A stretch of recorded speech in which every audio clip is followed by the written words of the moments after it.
This is actually not in this show, the woodcut, but I've hung it here temporarily, and it will be on view elsewhere in the gallery, because it's a really good example of the difference between what the language of the etching and the language of the woodcut.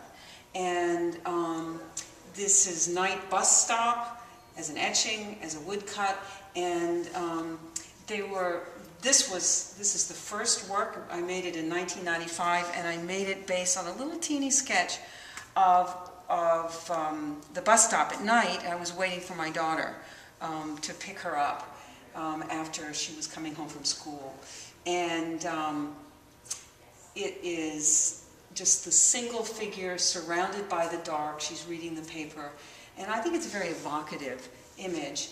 And when I began doing woodcut, I thought, and I did a series of woodcuts of women, I thought and wondered how this image would transfer into woodcut.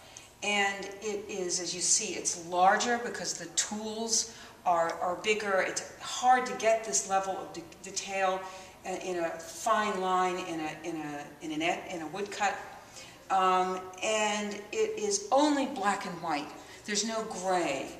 And so that there's a raw power to an immediacy of visual impact that's characteristic of the woodcut as I'm using it, as opposed to the range of grays, there's black and white, but there are also grays you're capable of with an etching that are a lot more difficult to achieve with the woodcut. Now, this is only one way of doing woodcut. There are a lot of different ways that woodcut artists work.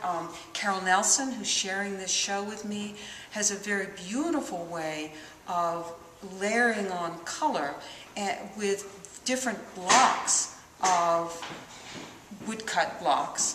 And she varies the color, she varies the placement of the blocks, and she creates a very fluid image by contrast with the kind of woodcut that I do, which is much more stable.